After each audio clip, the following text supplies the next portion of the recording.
First of all, Virginia Tech deserves a lot of credit. They were the most physical team tonight, and they outplayed us, outcoached us. We got a lot to learn from this film, and we got a lot of work to do. So didn't expect it. Obviously was excited about where we came out of last week. We did miss having some guys tonight from a health standpoint on defense, but, a lot to work on. I thought our guys continued to play hard, but we just did not do enough to give ourselves a chance to win. Give up 270 yards rushing and turn the ball over twice on offense, and just took us too long to get going offensively. Obviously only having 80-some yards in the first half, and defense didn't start the way we expected them to. So, it's a loss. It's not the end of the season. We're 1-1. We got an opportunity to learn from this game just like we did the last one and go back and regroup. Questions? Jonas, go ahead. Coach, obviously, really scary part during the second half was when Khalil was on the turf. Was he communicating with you guys, and do you kind of know what the injury was when he went down? I don't know. He was communicating with us at the time. He was moving his fingers and toes and all that, but he had a lot of pain, and so he said, "Go finish the game, coach. Tell the guys to finish." So he was speaking. He was aware. But I'm not sure, where things are at. Obviously we're going to have to find out when he gets where he's going from a doctor's standpoint. But our prayers go out to him, and tough injury. Brett Friedlander? Yeah, Dave. When did you start thinking about making the quarterback change, and could you evaluate Devin's play once he did come in? Yeah, we didn't talk about it at halftime. We thought we'd be able to regroup and come out and get some things going, and just didn't. And after the second interception, we said, give him another series, see how he responds. And we went 3 and out in that drive and just felt like we needed a spark. We needed to see what Devin can do. Led us on 2 scoring drives, so did some good things. Also did some things that he's got to learn from. But I was happy with the way he came in the game cold and moved the offense for the most part. Thanks. Gibson, go ahead. Yeah, Coach, how concerned are you with the defense right now, and how much, with Peyton being out too, how much did that hurt? Yeah, not having Tanner and Peyton, well, top 2 tacklers on defense hurts. Yeah, it definitely hurts, So, and Tayshawn Smith couldn't play tonight either.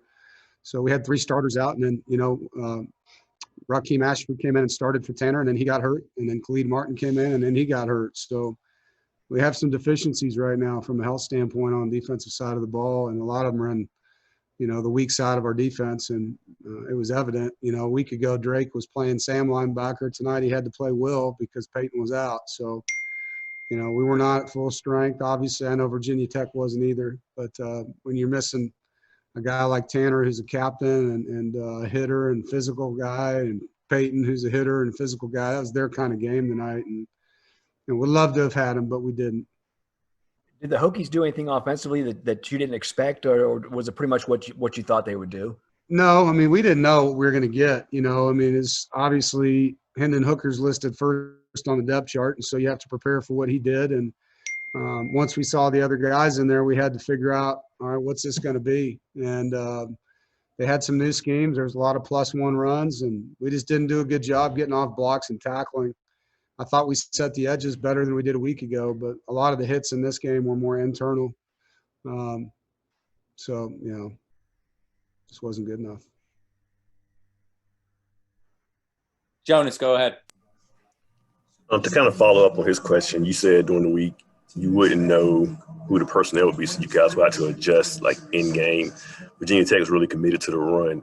What adjustments did you guys attempt to make at halftime or late in the game to try to stop their running game?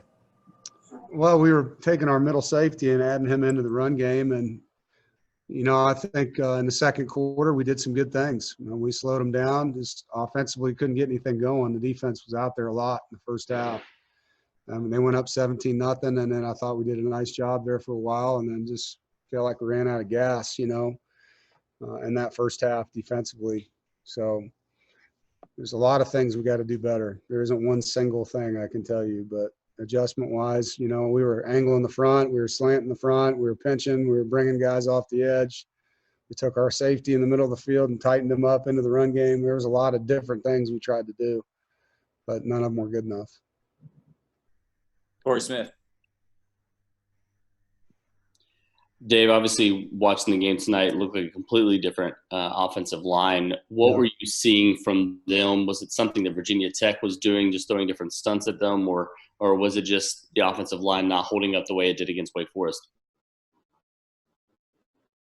Now I'll have to look at the film to give you a clearer answer. And it looked like they packed the box, which we knew they were going to. They're going to force you to throw the football when you play them. And so they were +1 in us in the run game. And from a penetration standpoint, they dialed up some pressures that we didn't pick up. You know, there were times where we just got beat one-on-one, you know, and there wasn't any one player. I mean, you could probably go across the board, and they outplayed us, bottom line.